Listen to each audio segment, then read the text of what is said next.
അമേരിക്കയെക്കുറിച്ച് ചില മുൻവിധികൾ ലോകത്തിനുണ്ട്. മുതലാളിത്ത രാജ്യം, ഇസ്രായേൽ അനുകൂല നിലപാടുകൾ, ഇസ്ലാമോഫോബിയ, അങ്ങനെ. എന്നാൽ ഈ മുൻവിധികളെല്ലാം തകിടം മറിക്കുന്ന വാർത്തകളാണ് അമേരിക്കയിൽ നിന്നും എത്തുന്നത്. അമേരിക്കയിലെ ക്യാമ്പസുകളിൽ ഗാസ യുദ്ധവിരുദ്ധ വിദ്യാർത്ഥി പ്രക്ഷോഭം വ്യാപിക്കുന്നു. ഈ വാർത്ത അമ്പരപ്പിനപ്പുറം അല്പം കൗതുകവും നൽകുന്നതാണ്. സാധാരണ ആഗോള വിഷയങ്ങളിലെല്ലാം കേരളത്തിലെ ക്യാമ്പസുകളിൽ പ്രക്ഷോഭങ്ങൾ സംഘടിപ്പിക്കാറുണ്ട്. എന്നാൽ കേരളത്തിലെ ക്യാമ്പസുകളിൽ പോലും അരങ്ങേറാത്ത തരത്തിൽ അമേരിക്കയിൽ യുദ്ധവിരുദ്ധ പ്രക്ഷോഭം നടക്കുകയാണ്. ഏറ്റവും ഒടുവിൽ വരുന്ന വാർത്ത പ്രക്ഷോഭത്തിൻ്റെ ഭാഗമായി US കൊളംബിയ സർവകലാശാലയിലെ ക്യാമ്പസിൽ തമ്പടിച്ച വിദ്യാർത്ഥികളെ അറസ്റ്റ് ചെയ്ത് നീക്കിയതാണ്. മറ്റു വിദ്യാർത്ഥികളെ ക്യാമ്പസിൻ്റെ കെട്ടിടത്തിൽ നിന്ന് ഒഴിപ്പിക്കുകയും ചെയ്തു.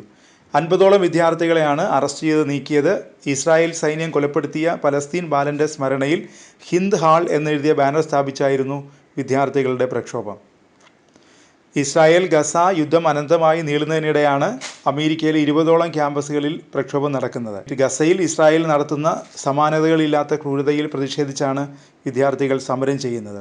ഇസ്രായേൽ ഗസ യുദ്ധം തുടങ്ങിയത് മുതൽ ഇസ്രായേലിനെ പിന്തുണയ്ക്കുന്ന അമേരിക്കയിൽ പ്രതിഷേധങ്ങൾ തുടങ്ങിയിരുന്നു. വിദ്യാർത്ഥികൾ ഏറെക്കാലം നിരാഹാര സമരങ്ങളും കുത്തിയിരിപ്പ് സമരങ്ങളും നടത്തി. എന്നാൽ അതൊന്നും ആഗോള ശ്രദ്ധയിലെത്തിയില്ല. പലസ്തീൻ അനുകൂല സമരത്തിന് നേതൃത്വം നൽകിയതിന് ന്യൂയോർക്ക് പോലീസ് അമേരിക്കയിലെ വിവിധ സർവകലാശാലയിലെ വിദ്യാർത്ഥികളെ പുറത്താക്കിയതോടെയാണ് സമരം ലോക ശ്രദ്ധയിലെത്തിയത്.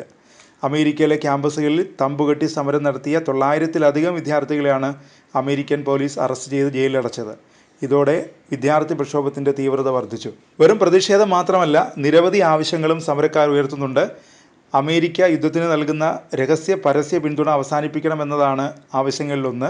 ഇസ്രായേലുമായി വ്യാപാര ബന്ധമുള്ള കമ്പനികളുമായി ഇടപാടുകൾ അവസാനിപ്പിക്കണമെന്നും ഇസ്രായേലിൽ നിന്ന് യൂണിവേഴ്സിറ്റികൾ സ്വീകരിക്കുന്ന ഫണ്ട് വിവരങ്ങൾ സുതാര്യമാക്കണമെന്നും വിദ്യാർത്ഥികൾ ആവശ്യപ്പെടുന്നു. അമേരിക്കയുടെ നയനിലപാടുകളിൽ നിന്ന് പിന്മാറുന്നതുവരെ സമരമുഖത്ത് സജീവമാകുമെന്നാണ് വിദ്യാർത്ഥികൾ പറയുന്നത്. നേരത്തെ കൊളംബിയ യൂണിവേഴ്സിറ്റിയിൽ നിന്ന് 100 കണക്കിന് വിദ്യാർത്ഥികളെ അറസ്റ്റ് ചെയ്തിരുന്നു.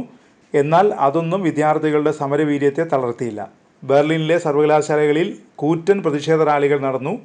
ആയിരക്കണക്കിന് വിദ്യാർത്ഥികളാണ് റാലികളിൽ അണിനിരന്നത്. യൂണിവേഴ്സിറ്റി ഓഫ് ടെക്സസിലും സദേൺ കാലിഫോർണിയയിലും സമാനമായ പ്രതിഷേധങ്ങൾ അരങ്ങേറി. തുടക്കത്തിൽ ഇസ്രായേലിനെ കയ്യേച്ച് സഹായിച്ചിരുന്ന അമേരിക്ക ഇപ്പോൾ അല്പം പിൻവലിഞ്ഞിട്ടുണ്ട്. ഇസ്രായേലിൻ്റെ ക്രൂരതകൾക്കെതിരെ അമേരിക്കയിൽ മാത്രമല്ല ലോകം മുഴുവൻ ശക്തമായ പ്രതിഷേധം ഉയർന്നതോടെയാണ് അമേരിക്ക പ്രതിരോധത്തിലായത്. മാറുന്ന ലോകത്തിൻ്റെ പ്രതിനിധികളാണ് ഈ വിദ്യാർത്ഥികൾ. തീവ്രവാദം വിതറിയ ദുരിതങ്ങളിലൂടെ അമേരിക്ക നിരവധി തവണ കടന്നുപോയിട്ടുണ്ട്. ഈ വിദ്യാർത്ഥികൾ പ്രതിഷേധിക്കുന്നത് ഗസയിലെ സാധാരണ മനുഷ്യർക്ക് വേണ്ടിയിട്ടാണ്.